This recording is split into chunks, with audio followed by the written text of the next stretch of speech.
तो दोस्तों, क्या आप भी एक 10th स्टैंडर्ड के स्टूडेंट है जो इस साल 2026 के अंदर बोर्ड एग्जाम देने जा रहे हैं और आपको ये लग रहा है कि यार ये जो दिन है ना, ये तो एक एक करके बीतता जा रहा है और हम कैलकुलेट करें तो मात्र 5.5-6 महीने ही बचे हैं आप लोगों के 2026 के बोर्ड एग्जाम को शुरू होने में। और आपको ये सुन के टेंशन आ गया होगा कि सर कैसे करेंगे।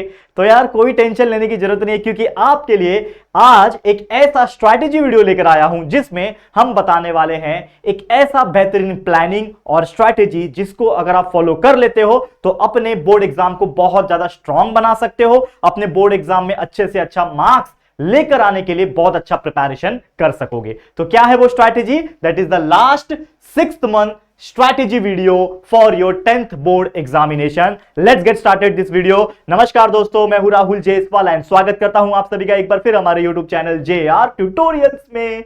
तो सबसे पहले ये जो वीडियो है ये एज पर योर डिमांड ही आ रहा है। काफी दिनों से आप लोग बोल रहे थे सर कुछ ऐसा प्लानिंग, कुछ ऐसा स्ट्रैटेजी दे दो जिससे हमें पढ़ने में आसानी हो। तो यार आपने डिमांड किया और हम पूरा ना करें, ऐसा तो हो ही नहीं सकता। तो चलिए शुरुआत करते हैं। इसमें हम टोटल अभी से लेके जो वीडियो बन रहा है ये सितंबर की शुरुआत में बन रहा है, 2 या 3 तारीख 3-4 तारीख के आसपास आपको मिल रहा होगा। मतलब अभी सितंबर का महीना स्टार्ट हुआ है, हमारे पास बहुत महीने बचे हुए हैं। लेकिन अगर देखा जाए तो ये बहुत महीने भी कम लगते हैं अगर आप पढ़ना चाहते हो डेडिकेशन के साथ। तो चलिए क्या है वो स्ट्रैटेजी बताऊंगा, लेकिन ये जो स्ट्रैटेजी है उसके पहले 2-3 चीज जानना आपके लिए बेहद जरूरी है। क्या है वो 2-3 चीजें? सबसे पहले मैं ये बताना चाहता हूं कि जो 6 महीने जो मैंने बात की है यहां पे, सितंबर, अक्टूबर, नवंबर, दिसंबर, जनवरी और फरवरी, ये जो 6 महीने की मैं जो बात कर रहा हूं बच्चा, ये आपके लिए मोर देन इनफ है। यानी अगर आज भी अगर कोई बच्चा ईमानदारी से पढ़ना स्टार्ट करता है और अगले 6 महीने में वो फुल अपना कमिटमेंट दे देता है तो डेफिनेटली वो बच्चा जो आपका सपना होता है ना ये लाने का, 90+% लाने का,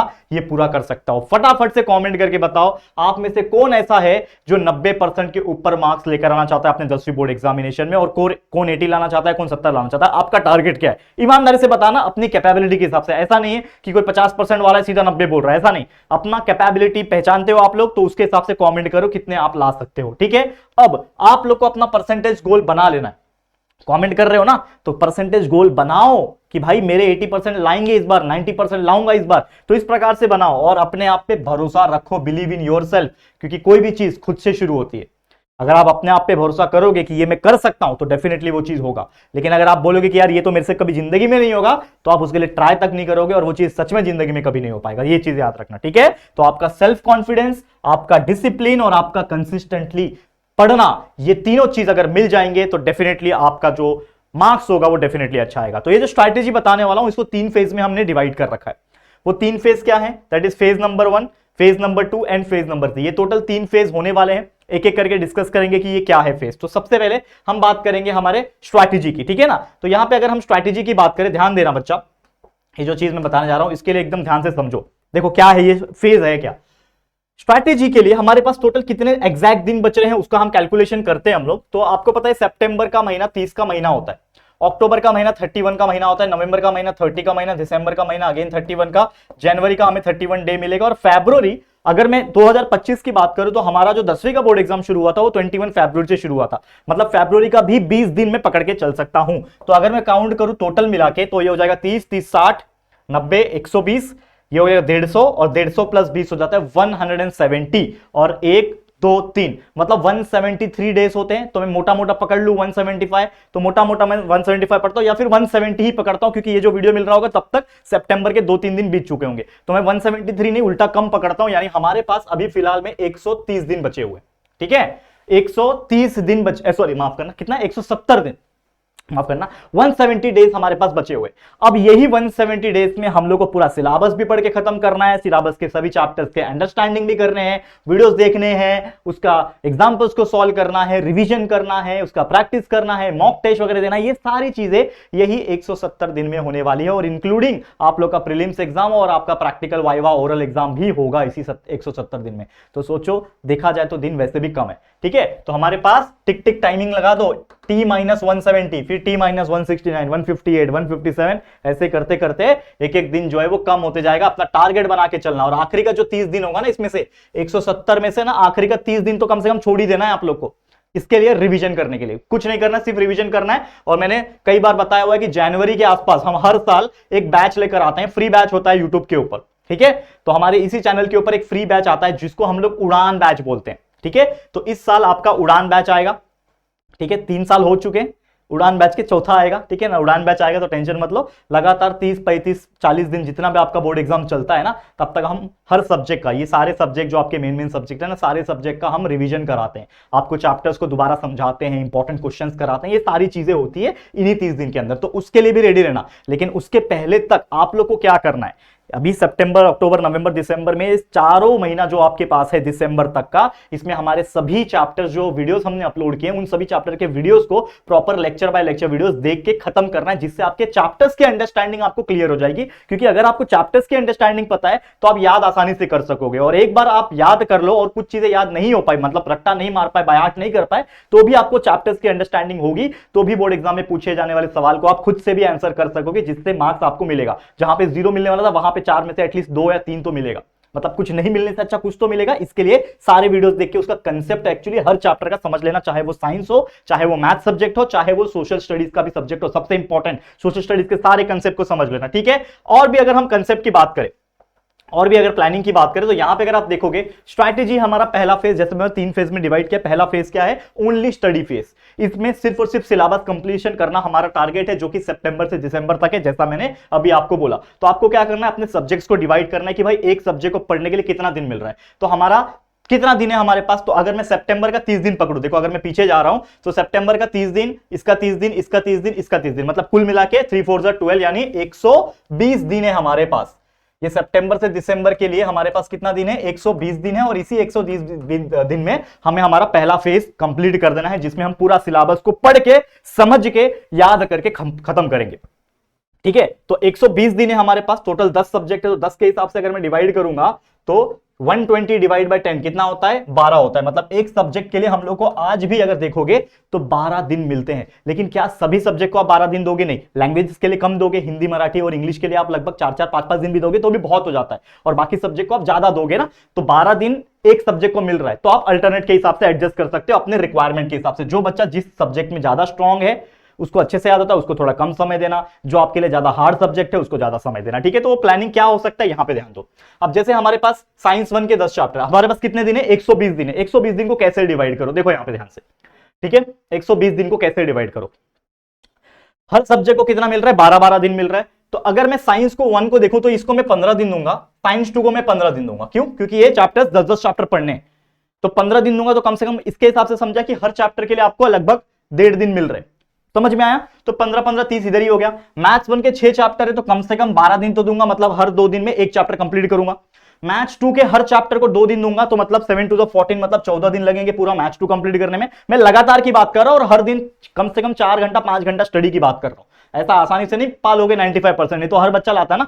सोचो कितने पूरे महाराष्ट्र में अगर 10 लाख लोग एग्जाम देते हैं तो कितने बच्चों का 95% आता है, मुश्किल से 50 लोग का भी नहीं आता है।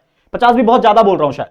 ठीक है, तो ये चीज आपको समझना पड़ेगा कि अगर आपको उन टॉप 1% लोगों में आना है तो you have to work hard right now, अभी से शुरू करना पड़ेगा। ठीक है, अब हिस्ट्री में 9 चैप्टर है, तो कम से कम हर दिन का कोशिश करना कि भाई एटलीस्ट 1.5 के हिसाब से अगर बात करें तो 15 दिन इसको दे देना। ठीक है ना, ज्योग्राफी को कम से कम 15 दिन दे देना। ठीक है, पॉलिटिकल साइंस का अगर हम बात करें, पॉलिटिकल साइंस की जब हम बात कर रहे हैं तो इसमें चैप्टर्स कितने हैं, 5 ही चैप्टर है, तो भाई एक दिन में एक चैप्टर पॉलिटिकल साइंस के हो जाते हैं। ठीक है, आराम से हो जाते, कोई दिक्कत की बात नहीं है। तो इसको मैं फिर भी आपको मैं 8 दिन दे देता हूं, मतलब 1.5 दिन के लिए एक चैप्टर दे दिया, 8 दिन दे दिया। अब कितने बच गए 120 में से, 15 15 15 15 60 हो गया, 60 और ये हो गया 70 80 86 हो गया, 86 और 8 होता है 94 होता है।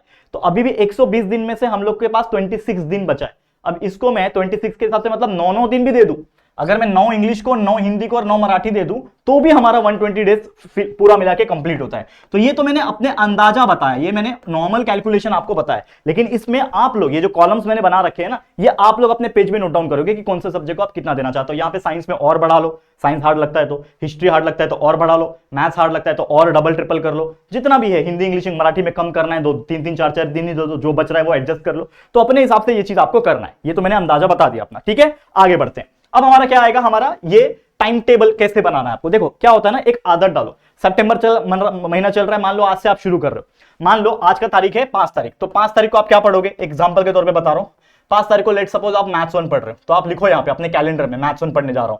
6 में क्या पढ़ोगे, मतलब 6 तारीख को क्या पढ़ोगे, मैथ्स 2 पढ़ोगे। तो आपको क्या करना है, अपने कैलेंडर में वो नोट डाउन करना है, ठीक है ना, अपने कैलेंडर में नोट डाउन करना है कि मैं कौन से दिन कौन सा सब्जेक्ट पढ़ने वाला हूं। अगर आपके हाथों में या फिर आपके कहीं चार्ट पेपर पे लिख के चिपकाया हुआ है ना कि आज ये पढ़ना है, तो आपका नजर जाता है वहां पे, और जिससे आपको एनर्जी आता है, क्योंकि हम इंसान ना भूलने वाले लोग हैं, हम इंसान हमेशा भूलते हैं कि मेरे को आज करना क्या है। तो जैसे ही सुबह उठोगे आपके पास आपका गोल होना चाहिए कि भाई आज का तारीख 5 तारीख है, मेरे को पढ़ना है मैथ्स 1, और मैथ्स 1 में क्या चल रहा है वो तो आपको पता ही होगा कि क्या कौन सा चैप्टर चल रहा है और कौन सा आपको पढ़ना है, उसमें कौन सा वीडियोस देखना है आपको। तो वो आपको थोड़ा सा रिसर्च करके रखना पड़ेगा एक रात पहले, सोने के पहले। तो वो चीज आपको ध्यान में रखना है। इस प्रकार से आप क्या कर सकते हो, अपना हार्डकोर लर्निंग का एक स्ट्रैटेजी तो चल ही रहा है, लेकिन एक शेड्यूल बना सकते हो। ठीक है, समझ में आ गया। अब बात कर लेते हैं हमारे टाइम टेबल की। तो ये टाइम टेबल आप फॉलो कर लो। ये टाइम टेबल कैसा टाइम टेबल है कि आप सुबह 4 बजे उठ रहे हो, 4 से 8 स्टडी कर रहे हो, 8 से 10 ब्रेक ले रहे हो, अगर आप मॉर्निंग में उठ रहे हो तो, ठीक है ना, मॉर्निंग पर्सन हो तो 10 से 2 फिर वापस स्टडी कर रहे हो, 2 से 4 ब्रेक ले रहे हो, 4 से 6। तो ये मैंने दोनों के हिसाब से, जो दिन में पढ़ना चाहते हैं और जो रात में पढ़ना चाहते हैं, ये मैंने टाइम टेबल डिस्प्ले किया हुआ, मैं हट जाता हूं, आप स्क्रीनशॉट ले सकते हो। ये ऑलरेडी पिछले साल के बच्चों को भी मैंने बताया था। ठीक है, समझ में आ गया। तो ये टाइम टेबल आप अपने हिसाब से फॉलो कर लेना, कब सोना कब उठना, ये अपने हिसाब से फॉलो करना। ये मैंने एक जस्ट रिप्रेजेंटेशन के लिए दिया हुआ है, आप उसमें अपने हिसाब से एडजस्ट कर लेना। ठीक है, अब बात कर लेते हैं हमारे फेज 2 की। अब ये फेज 2 क्या होता है भाई, जैसे मैंने आपको बताया फेज 2 का मतलब होता है ओनली रिवीजन फेज। क्योंकि आपने जनवरी से सितंबर से दिसंबर तक आपने पूरा फुल फ्लेज पढ़ाई किया, 120 का 120 दिन रोज के 4-4 5-5 घंटा आपने पढ़ा, मतलब नियर अबाउट आपने 100% तो नहीं, कम से कम 90% सिलेबस आपने पढ़ के खत्म कर दिया होगा। ये आपको क्लियर हो गया। ठीक है, अब आ जाता है फेज 2, दूसरा पड़ाव क्या है, आपका जनवरी का महीना। अब ये जनवरी का महीना आपके लिए क्यों इंपॉर्टेंट है, इसमें थोड़ा बहुत बिजी भी रहोगे, क्योंकि आपके ये शुरू होंगे प्रैक्टिकल्स, आपके वाइवा, ठीक है ना, सबमिशन वगैरह चलते रहते हैं। तो इसमें आपको सिर्फ और सिर्फ क्या करना है, ओनली रिवीजन करना है।